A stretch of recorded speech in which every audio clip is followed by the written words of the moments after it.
Και μια που σήμερα η μέρα είναι την αφιερωμένη στις γυναίκες, επειδή όλες έχουμε σκεφτόμαστε να κάνουμε κάποια αισθητική παρέμβαση πάνω μας, πάμε να δούμε κάποιες αληθινές μαρτυρίες γυναικών που το έχουν ήδη κάνει και μετά να τα συζητήσουμε με κάποιον ειδικό. Το πλούσιο στήθος είναι ένα από τα δυνατά ατού της γυναικείας εμφάνισης.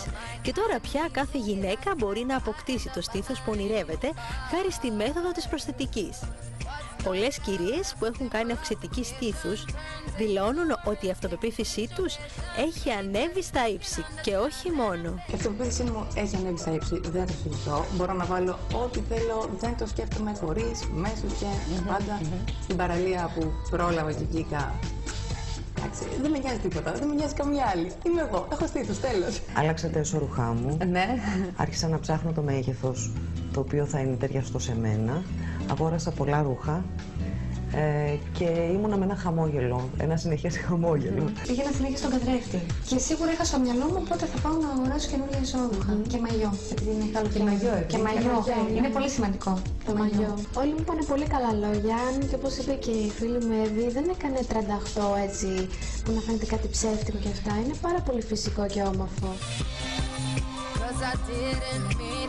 Όσο για τις κυρίες που φοβούνται τον πόνο, εγώ δεν πόνασα καθόλου, δεν πήρα ούτε ένα χάπι μετά την επέμβαση. Μόνο για λίγες μέρες πονάγανε τα χέρια μου, έτσι δεν μπορούσα να τα σηκώσω, που είναι απολύτως φυσιολογικό μετά από μια τέτοια επέμβαση.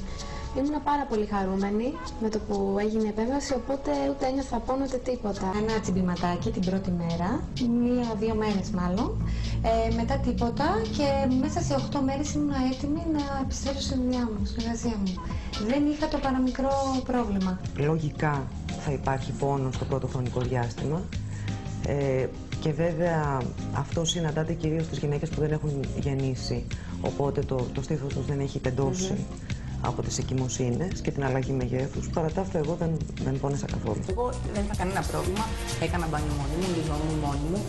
Λοιπόν, να καλησπερίσουμε τον κύριο Επαμινόντα Καποσίτας, είναι πλαστικός χειρουργός. Καλώς ήρθατε. Ευχαριστώ πολύ, καλώς σας βρήκα. Είδαμε και κάποιες μαρτυρίες για το πόσο. Μαρτυρίες από κάποιες πελάτησές σας για το πόσο μπορεί να αλλάξει τη ζωή τους η αυξητική στήθους. Πραγματικά η αυξητική στήθους αλλάζει όλο τον ψυχικό κόσμο της γυναίκας. Και πιστεύω ότι πρέπει να είναι η πιο δημοφιλής επέμβαση, τουλάχιστον στα δικά μου χέρια. Τι ηλικίες συνήθως έρχονται σε εσάς και σας ζητάνε να προχωρήσω μια τέτοια επέμβαση? Από τα 18, μην σας πω και από τα 17. Από τα 17?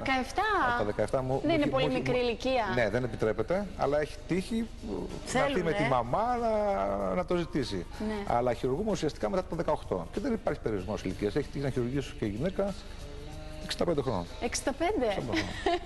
Πολλοί λένε ότι μπορεί μια τέτοια επέμβαση να μην είναι επιτυχής. Πολλές γυναίκες το φοβούνται. Κοιτάξτε να δείτε, υπάρχει τέτοια πιθανότητα? Κάθε επέμβαση έχει τα μυστικά της. Έχει τις ενδείξεις και θέλει εμπειρία. Οπότε σε κάθε περίπτωση ο πλαστικός χειρουργός συζητάει με τη γυναίκα τα υπέρ και τα κατά, τι υπέρ έχει σαν σώμα, σαν στήθος πριν το χειρουργείο, τι κατά έχει και πρέπει να ξέρει μέχρι που μπορεί να φτάσει. Να σας ρωτήσω κάτι έτσι, το οποίο το σκέφτομαι εδώ και που έχω κι εγώ φίλες οι οποίες έχουν κάνει μια τέτοια επέμβαση. Αν θελήσουν να τα βγάλουν αυτά, γίνεται αυτό? Αυτό γίνεται, αλλά ποτέ δεν ξεκινάς μια διαδικασία για να τα βγάλεις κάποια στιγμή.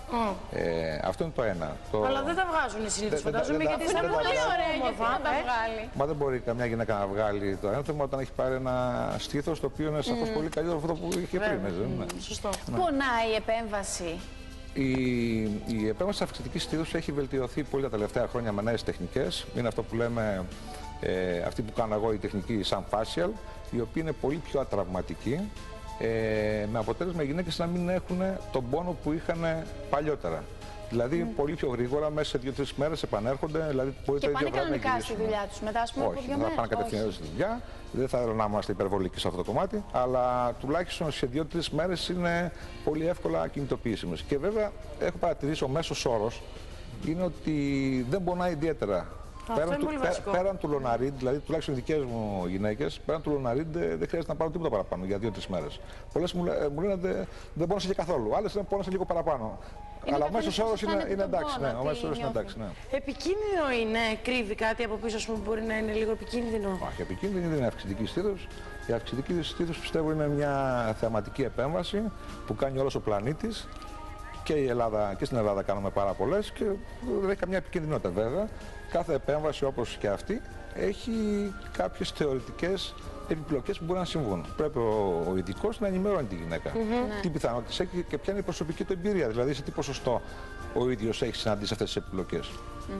Έχει εποχή που πρέπει να το κάνουμε αυτό, δηλαδή καλοκαίρι πρέπει να το κάνουμε ή απαραίτητος χειμώνα, έτσι ώστε να επανέλθουμε και το καλοκαίρι που θα βγούμε το μαγιό μας να είναι... Κοιτάξτε να δείτε, επειδή το καλό θα ήταν μια οποιαδήποτε πλαστική να γίνει το χειμώνα. Το χειμώνα. Αλλά τι γίνεται, όλοι οι άνθρωποι και στην Ελλάδα αλλά και στο εξωτερικό, όταν πλησιάζει το καλοκαίρι, δηλαδή μετά την Άνοιξη, αλλάζει όλη η διάθεση. Βάζεις πιο ελαφρά ρούχα, αισθάνεσαι πιο ωραία κτλ.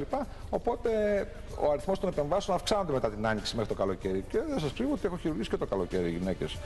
Με στήθος, έτσι. Και βέβαια και πότε βολεύει το κάθε άνθρωπο να κάνει την επέμβαση. Έτσι είναι και αυτό. Φυσικά. Τι πρέπει να προσέχει μια γυναίκα να αποφασίσει να προχωρήσει σε αυτή την επέμβαση αυξητικής στήθους? Δεν χρειάζεται να προσέχει πράγματα, απλώς πρέπει να πάρει ένα χρονικό διάστημα αν εργάζεται από τη δουλειά της. Δεν πρέπει για 4-5 μέρες να απέχει από τη δουλειά, να το αφιερώσει στο κομμάτι αυτό που θέλει να φτιάξει το στήθος της.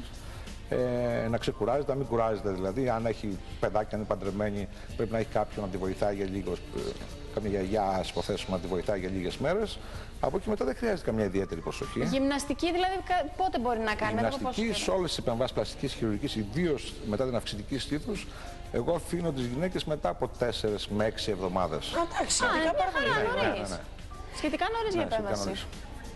Σας ευχαριστούμε πάρα πολύ. Είναι πάρα πολύ ωραία αυτά που μας είπατε σήμερα. Και εγώ σας ευχαριστώ.